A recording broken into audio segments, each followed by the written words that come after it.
So, the first question really that we should ask as yoga people is, what is the point of yoga? What is the purpose of yoga? And I want to put that question to you first, so that we have a starting point for where Ayurveda comes into that idea. So, why do you do yoga? What do you get out of it? Well, I felt the need to balance first my mental health. Okay, so the balance is a good word, I like. Yes? And then I started feeling better, healthier, so I keep doing yoga in order to keep this feeling. Yes? Because I found out that I can be lighter, I can live longer. Lighter? Did you use the word lighter? I think you, did you say lighter? Yeah. I like that word. Thank you. Anybody want to add anything to that in terms of your subjective experience of why you do yoga? It makes you stronger, I think. Ah, stronger. That's a new one. And for me, I mean to say, because I had a problem with my lungs, I felt it really opened my lungs. I had a problem with my lungs. Yes. And it really opened my lungs. You know, I always felt every time I really felt like a crack, because I had pneumonia, you see, and after that there, you could just feel it. My breathing has all definitely improved. Okay, thank you. Anybody want? Energy, and it strengthens your immunity. Energy. Energy, and it strengthens. For me, I find my immunity right inside my liver and my lungs. They all. So you feel more. When you say it strengthens your immunity, what's the evidence for that? When you feel a bit down and dull, and obviously I'm talking about inside. Maybe Yeah. because naturopath, maybe because of your kidneys. Yes. Spleen and your lungs. Sure. So those are interconnected with yourself and your balance. Yeah, I understand that, but I want to know your subjective experience. So in other words, you're saying, I feel more resilient, or I feel more energized. Okay. So because a lot of people say, oh, it strengthens my immunity, and that, but these are more objective things rather than subjective. In other words, you can say, well, I feel I have more resilience through the winter. I don't get so ill. I notice I don't get ill so often. Some people, they take yoga for problems with themselves, like for knees, perhaps for back problems. Yes. Strengthens and balances Yes. themselves and their chi with energy. Yes, yes. Okay.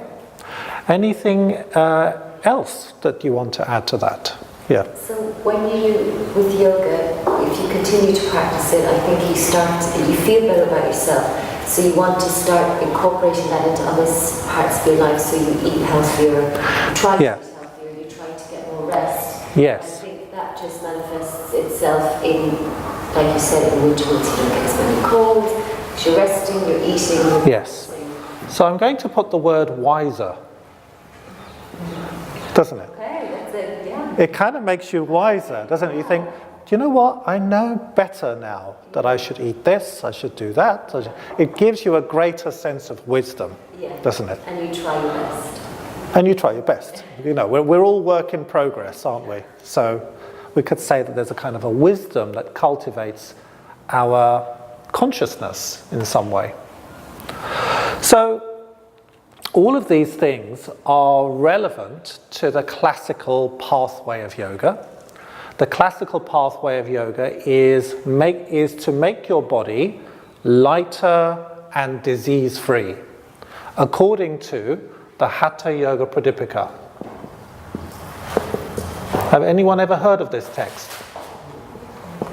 The Hatha Yoga Pradipika is a text that was written in the 15th century by a guy called Swatmarama, and he was one of many people at that time who were very interested in creating systems around yoga. So the term Hatha Yoga, was really created around that time. And this, a lot of the ideas that were talked about in the Hatha Yoga were ideas that were borrowed from many different sources. And one of the most famous sources we know about is Patanjali's Yoga Sutras, which many of you might have heard of, the Yoga Sutras of Patanjali. So most yoga courses talk about, or they use Patanjali's Yoga Sutras to teach. I prefer to make references to these texts more because they are more relevant in some ways to the way to Ayurveda and some of the classical approaches that we take to yoga. So in the Hatha Yoga Pradipika, it says that the purpose of yoga is to prepare the mind and the body for the experience of samadhi. Are you familiar with this word, samadhi? Samadhi is believed to be the highest state of yoga, the state of bliss and oneness that we kind of all associate with meditation and spirituality. So the highest state of yoga is called Raja Yoga, and Raja Yoga is the yoga of samadhi. It's the yoga that leads you towards the goal of samadhi. That is what the goal of classical yoga is. But the pathway towards that is very, very carefully thought out. There are many different pathways to this high state. And Hatha Yoga is one of many pathways. But because we are yoga people, we have chosen a system that is similar, though not identical, to what the kind of yoga that they talked about in those days, in the days when Hatha Yoga Pradipika was written.